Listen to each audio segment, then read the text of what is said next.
প্রিয় দর্শক, যুক্তরাষ্ট্রের নিউ ইয়র্ক থেকে চ্যানেলের স্টুডিওতে আমন্ত্রণ জানাচ্ছি। আমি সানজিদা হিয়া, আমাদের নিয়মিত আয়োজন প্রবাসের কথা অনুষ্ঠানে।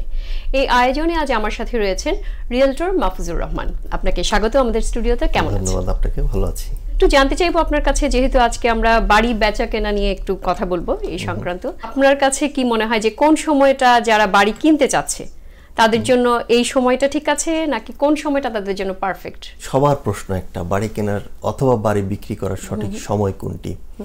এটা দুই ভাবে আমরা বলতে পারি।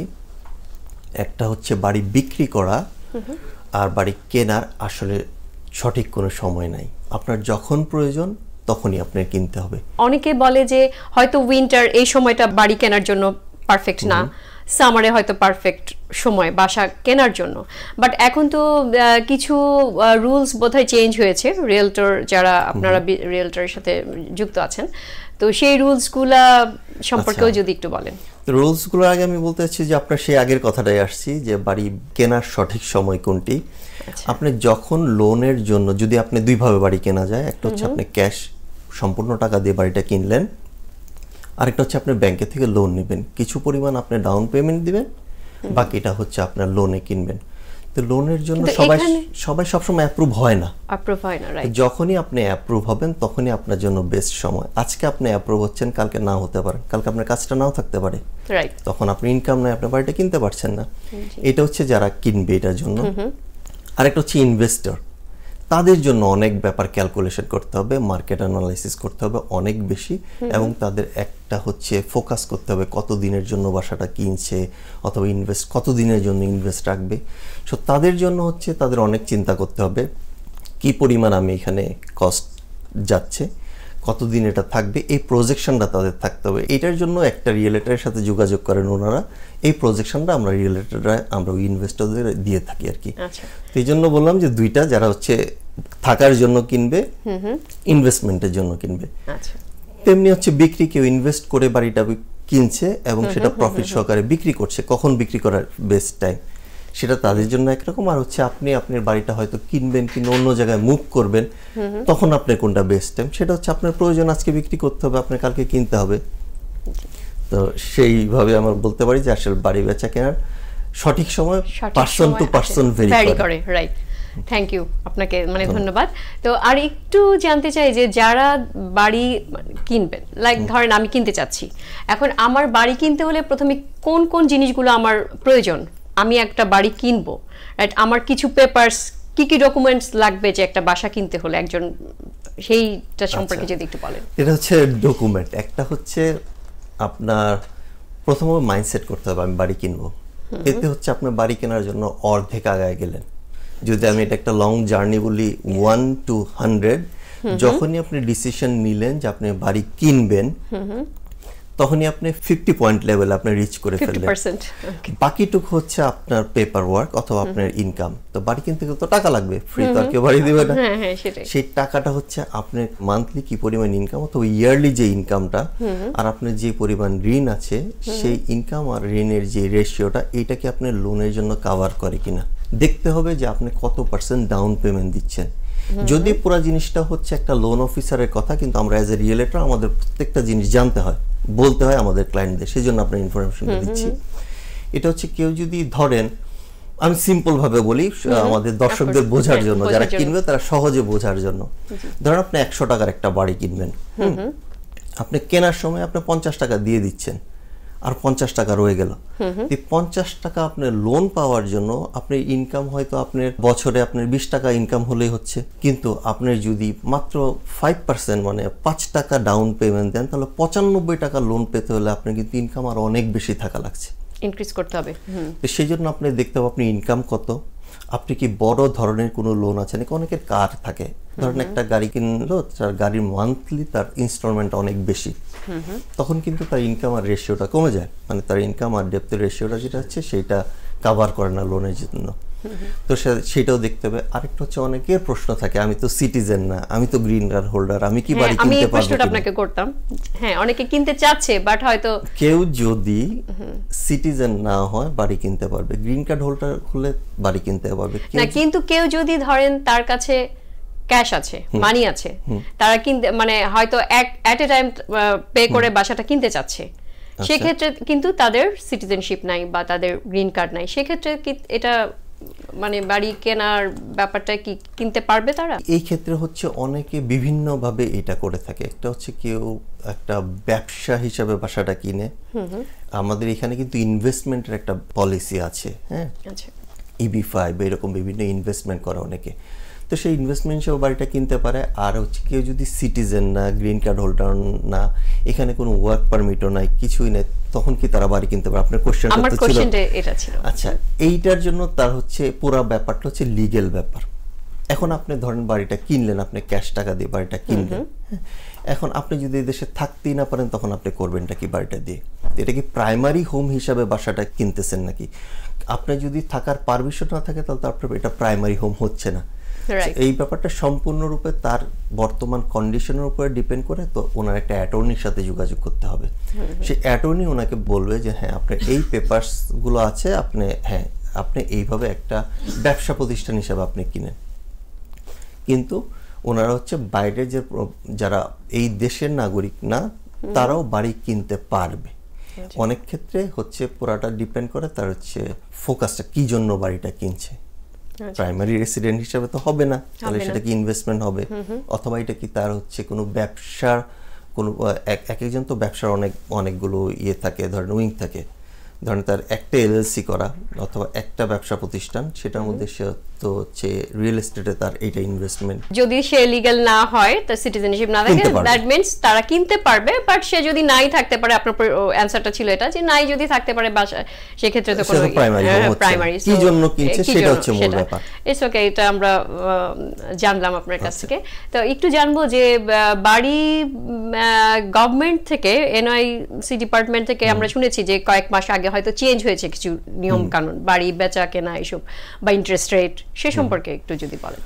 আচ্ছা, বাড়ি বেচা কেনা রিয়েলেটরদের সাথে যেটা হচ্ছে কমিটমেন্টের ব্যাপার হচ্ছে, ধরেন আগে বায়ার, এটা কিন্তু যেটা বলছে এটা হচ্ছে একটা বায়ার বাড়ি কিনবে, সে একটা যে কোনো রিয়েল এস্টেট এজেন্টের কাছে গেল অথবা রিয়েলেটরের কাছে গেল, এখন সে ওই রিয়েলেটর এজেন্টের সাথে তার একটা এখন পূর্বেই তার হচ্ছে ডিসক্লোজার সাইন করতে হবে যে হ্যাঁ আমি শুধুমাত্র আপনার সাথেই কাজ করব, আমি সেভারেল রিয়েলটরের কাছে যাব না। এটা হচ্ছে নতুন রিয়েল এস্টেটের রুলস। নতুন অনেক এজেন্টের সাথে তারা কাজ করতে পারবে না, এবং সে কতদিন যাবত কাজ করতে পারবে, এবং যদি যেই সার্ভিসগুলো, কারণ একটা ক্লায়েন্ট তো একটা রিয়েলটরের কাছে সার্ভিসের জন্য যাচ্ছে, যদি সেই সার্ভিসগুলো না পায় তাহলে সে কিভাবে এই কন্ট্যাক্ট থেকে বের হয়ে আসবে, সবকিছু ওই কন্ট্যাক্টের মধ্যে থাকতে হবে। আর কমিশনের ব্যাপারটা, কারণ যখন একটা এজেন্ট কাজ করে সে তো কাজ করে একটা কমিশনের জন্য, বা একটা বাসার ডিলটা ক্লোজ হবে তখন সে এইটা থেকে একটা প্রফিট পাবে, কমিশন পাবে।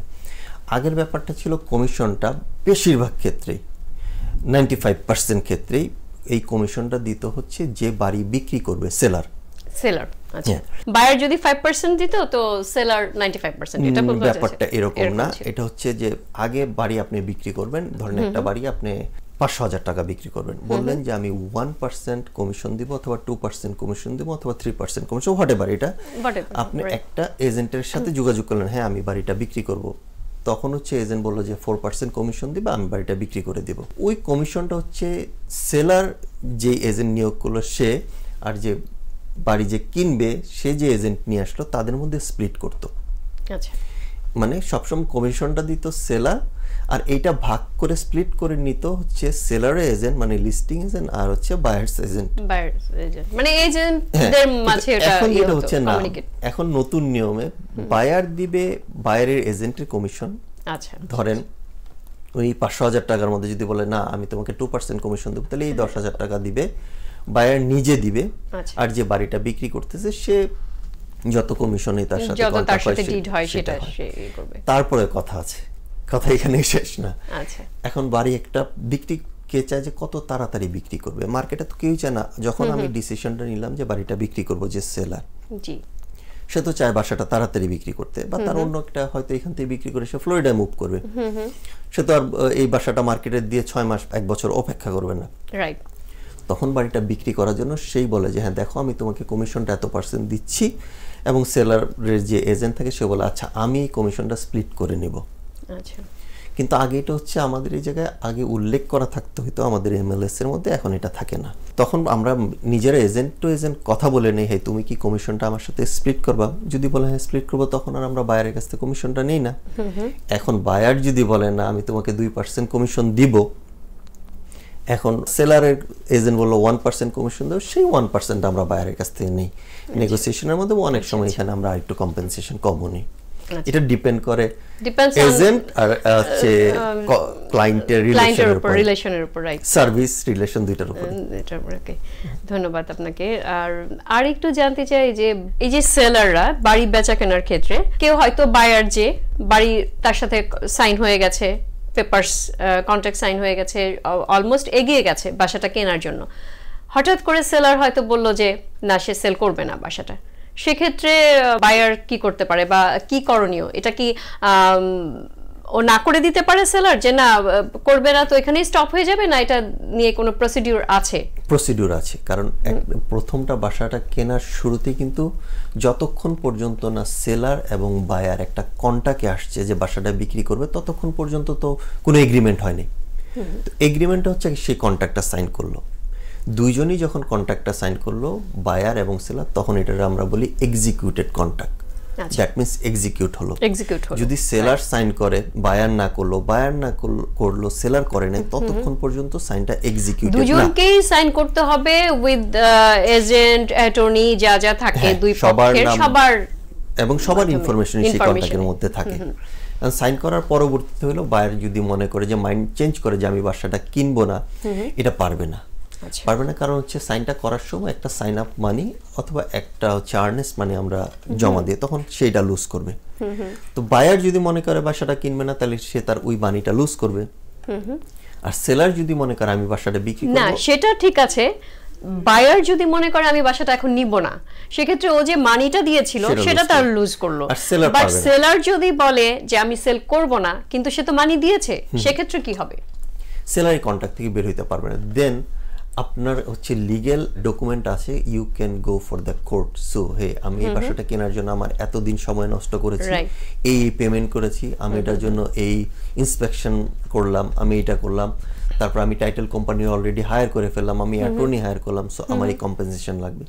সে কোর্টে যেতে পারে, এবং যতদিন পর্যন্ত কোর্টের ডিসিশন হবে না, সেলার বাসাটা বিক্রি করতে পারবে না, বিক্রি করতে পারবে না, এবং তারও এই ব্যাপারে হচ্ছে জাজমেন্টের জন্য, মানে ওটা ওই অবস্থায় থাকবে, এটা তখন জাজমেন্টের জন্য ওয়েট করা ছাড়া আসলে ওয়েট এন্ড সি যে কি হবে। এইটাই না, আপনি কম্পেনসেশন ক্লেম করছেন, আপনি আপনার সময় এবং টাকা আপনি ক্লেম সময় এবং করছেন, টাকা, রাইট।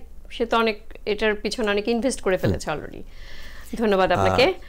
আর একটু জানতে চাই আমি যে এই যে সমসাময়িক এখন নতুন গভর্নমেন্ট, প্রেসিডেন্ট নতুন আসলো, ট্রাম্প, সো এই পলিটিক্যাল এই যে বিষয়টা, এর কারণে আপনাদের রিয়েলটর বিজনেসে কি কোনো প্রভাব পড়বে কিনা? রিয়েল এস্টেট বিজনেসটা হচ্ছে মাইক্রো লেভেল, ম্যাক্রো লেভেল দুইটাই আছে। এটা অনেক বড় মার্কেটের মধ্যে কিছু চেঞ্জ আসবে না যে তা না, কিন্তু একদম যে মাইক্রো লেভেলে সেখানে একটা হচ্ছে কি ইন্টারেস্ট রেটটা যেহেতু বলছে যে এই গভর্নমেন্ট আরো ডাউন করে নিয়ে আসবে, তখন একটা টোটাল বেচাকেনা ডাউন কি হবে? কিছুটা ইন্টারেস্ট রেট কমেছে, বাট এখনো তো ওটা অ্যাক্টিভ হয়নি না। ইন্টারেস্ট রেট কিছুটা কমেছে। আপনি এখন থেকে চিন্তা করেন 3 মাস বা 4 মাস আগে যে জায়গায় ইন্টারেস্ট রেট ছিল 7.5, হ্যাঁ, মোর দেন 7, আর সেটা এখন 6।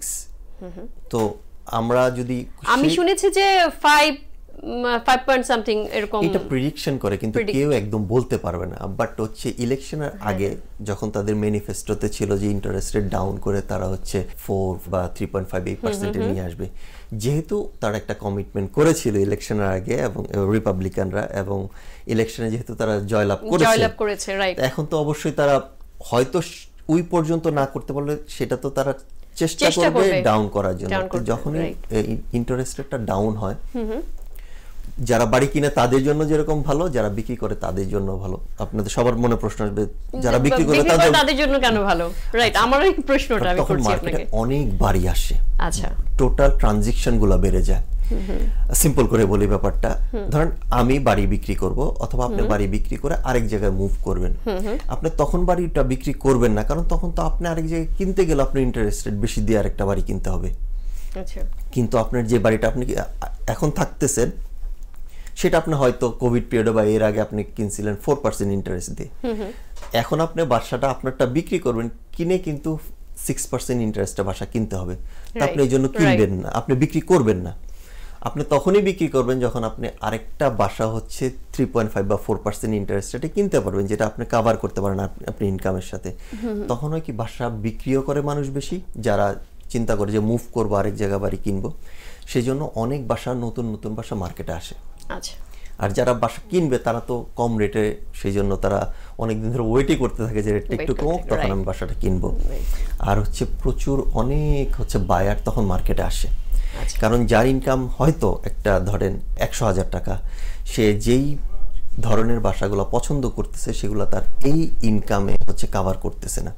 কিন্তু যখন রেটটা ডাউন করে তখন টোটাল ট্রানজিশন হোল প্রসেসটার মধ্যে অনেক স্পিড আসে, বেচাকেনা বেশি হয়, বাড়ি বেশি মার্কেটে আসে, রিলেটররা বিজি হয়ে যায়। আর হচ্ছে এই সিজনগুলো মেইনলি শুরু হয় দেখা যায় ট্যাক্স ফাইলিং এর আগে অথবা কিছুটা পরে। তো সামনে হচ্ছে আমাদের ট্যাক্স ফাইলের সময় আসছে। আফটার জানুয়ারি আপনার কি মনে হয় যে এরপর জিনিসটা আরো একটু ভালো হবে কি খারাপ হবে? ডেফিনেটলি আমার প্রজেকশনে বলে ভালো হবে। আচ্ছা, এখনো ভালো ট্রেন্ড, বাট প্রজেকশন বলে আরো ভালো হবে। অনেক ধন্যবাদ আপনাকে আজকে আমাদের সাথে সময় দেওয়ার জন্য। প্রিয় দর্শক, আজ এই পর্যন্তই। পরবর্তী অনুষ্ঠানে দেখা হবে নতুন কোনো অতিথির সঙ্গে, নতুন কোনো বিষয় নিয়ে। সে পর্যন্ত আপনারা ভালো থাকুন।